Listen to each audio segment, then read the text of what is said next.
Hello guys, welcome back to my channel. In today's video I am going to be sharing with you guys how to cook Nigerian party stew. This is highly requested video, so I thought I should share one with you guys since I was recording today. Sorry if you hear any noise in the background. My kids are home and they also have their friends at home, so I'm very sorry. I need to put that out first.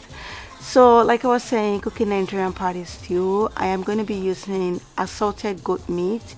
With that, I'm going to be adding my spices, all the ingredients that I'm going to be using to cook this. So I already washed my meat. I don't think I have to show everyone how to wash meat anymore, so I just skip that part and just jump right on the stove.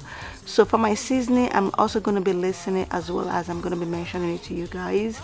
I am going to be using Maggi and salt, black pepper, all-purpose seasoning.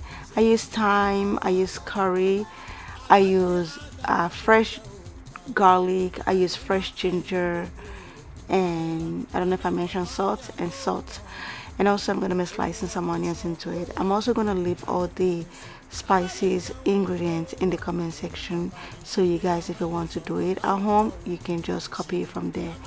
I'm going to be adding a lot of water because I need the broth after it's cooked for my fried rice for my kids, because my kids love fried rice.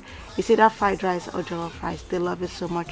So if you see me putting water in this meat, it's because I want the broth to be a lot.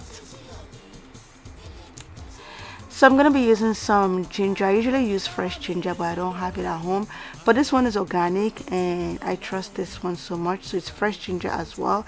I use about 2 tablespoons, but because it's almost empty out, so I just used the whole thing that was left in there.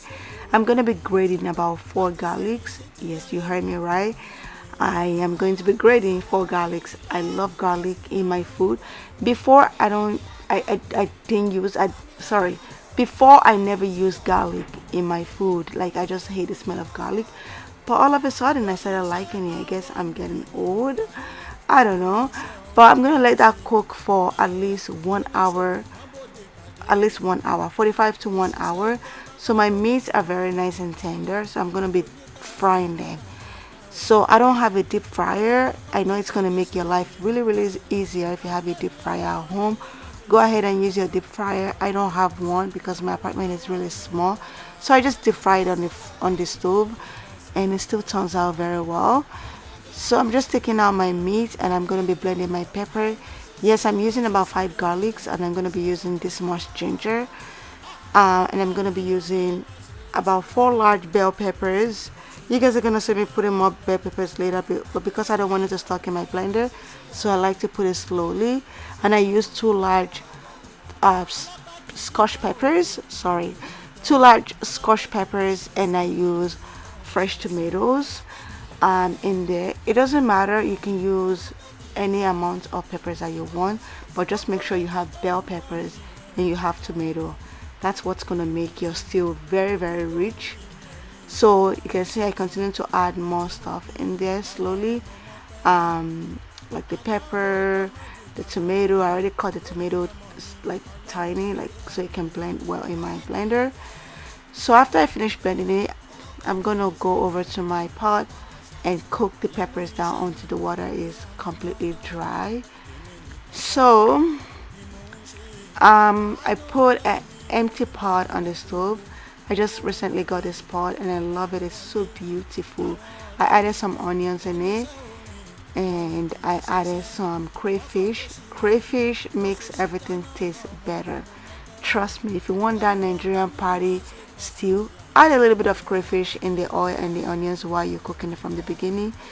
And I'm adding some paste because to get it more nice and rich and red and have that party taste, you need tomato paste.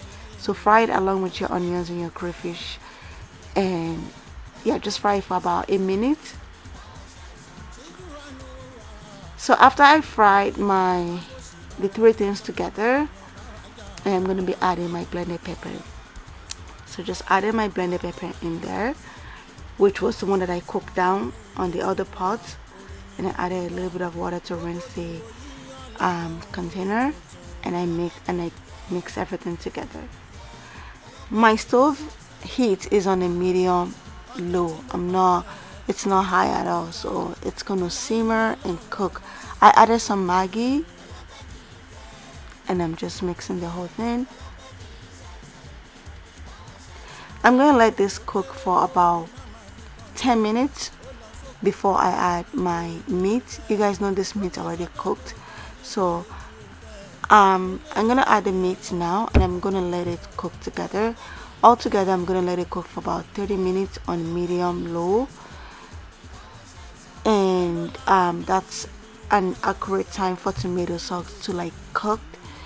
If your tomato sauce doesn't cook well, it tastes like tomato paste. It's like kind of like sweet. I don't like that, so make sure it cook.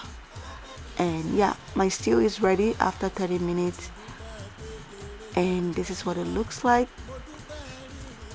Very, very delicious. It turns out so well. If you like oil, some people will put more like vegetable oil in it to give it that oily looking, but I don't like oil in my food too much, so this is perfect for me, pretty much. Yeah, that is pretty much everything. I hope you guys enjoyed. Don't forget to subscribe. I love you and catch you later. Bye guys.